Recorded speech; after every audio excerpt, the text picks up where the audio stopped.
In this video we're going to take a look at how to solve an algebraic equation that involves some fractions. So the first thing that we have to do here is get the lowest common denominator. In this scenario, the easiest thing to do is to have the lowest common denominator be the two denominators multiplied by each other. So we're going to have x plus 1 by x plus 2, and that's going to be my new denominator for each fraction. So x plus 1 and x plus 2. Now remember, while I am allowed to make this change to the denominator, I am only allowed to do it if I don't change the overall value of the fraction. And how do I keep the fraction having the same value? I have to change the top part of the fraction in the exact same way that I changed the bottom. So if we take a look at this one, it was originally x plus 1 on the bottom, and I have now changed it by multiplying it by x plus 2. And if I do that to the bottom of the fraction, I have to do it to the top. So I must also multiply the top by x plus 2. And the reason for that is if I take the number 4, like we have here, and I am to multiply that by 2 and divide it by 2, that is the same thing as saying 4 multiplied by 1, because the 2 multiplied and divided is doing and undoing. So I don't actually change the value of the 4, but I am rewriting it in a way that makes it more useful to us. So long as you do the same thing to the top and bottom, you're only really multiplying by 1, so you're not changing the value. Taking a look at this one, how did it change from before? So if we take a look, before it was x plus 2, and what has happened now is I've introduced a multiply by x plus 1. If I have done that to the bottom, I must also do it to the top. And once I do it to the bottom and the top, it's the same thing as multiplying by 1. So it's no real change to the fraction. It's just reformatted into a more useful form. I'm then going to let that equal to 2. And I'm going to hold this for a while. I'm going to keep it the same in the next line, and maybe for a few lines until we get things tidied up. I'm then going to multiply this out, and I'm going to get 4x plus 8. And because our two denominators are both x plus 1 by x plus 2, I'm going to write it over one long fraction. That is x plus 1 by x plus 2. And then it's a plus, and then I have x by 5 is 5x. 1 by 5 is 5, like so.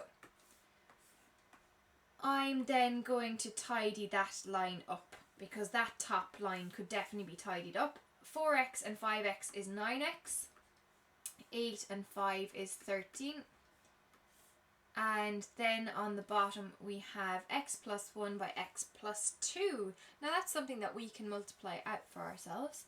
If I multiply that out, I'll get x by x, which is x squared, plus x by 2, which is 2x, plus 1 by x, which is x, and 1 by 2, which is plus 2. And all of that is still equal to 2.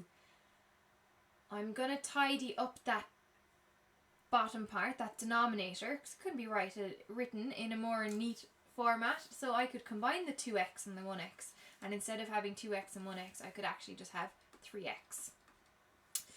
Now what I need to think about is, right, I'm in a scenario where I have the denominator having loads of x's in it, and we don't like to have our x in the denominator. What we like to have is it on the top part of the line at the very least. So what I'm going to do is ask myself, how am I going to get rid of that? And if I'm going to get rid of that, I need to think about what it's doing. If it's underneath the fraction, it's dividing. And if I want to get rid of divide, I do the exact opposite, which is multiply. And that will get rid of it, because we know we have multiply and divide by the same thing will drop out. It's doing and undoing.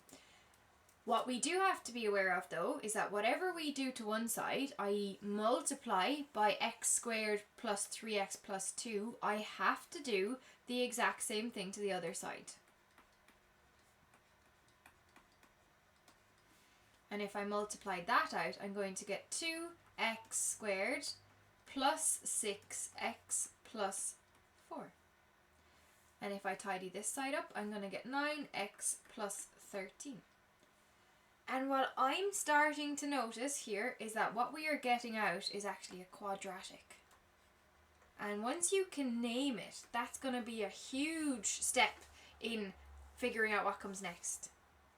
So if it's a quadratic, how do we normally solve a quadratic? Well, it only works when it's equal to 0. So that's the big clue for us to get rid of the 9x plus 13 from the left.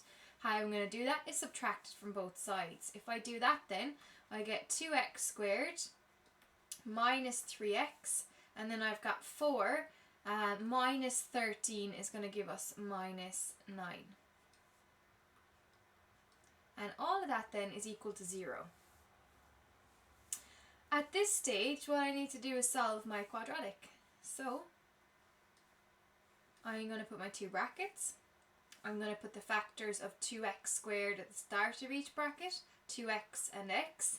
And at the end of each bracket, I'm going to put the factors of minus 9, which is going to be minus 3 and plus 3. Now, it might take you a few goes to get this right. I could kind of see what was happening in this question because I've loads of practice with them, but you might still be at a stage where this is going to take trial and error, and that's totally fine.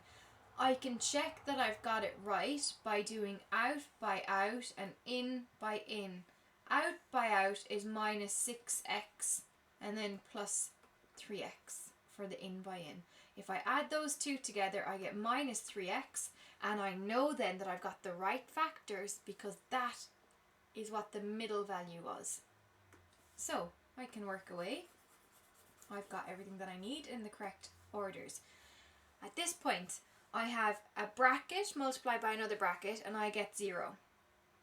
If I've got two things and they multiply together to give us 0, that must mean that one or both of them are 0. So I've got 2x plus 3 is 0, or x minus 3 is 0.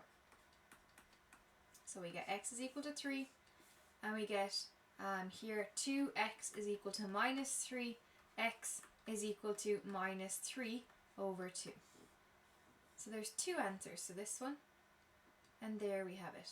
So you can see that this question involved a lot of different areas of the course coming together. You had to be able to work with fractions, you had to be able to expand brackets, you had to be able to simplify to form a quadratic, solve a quadratic.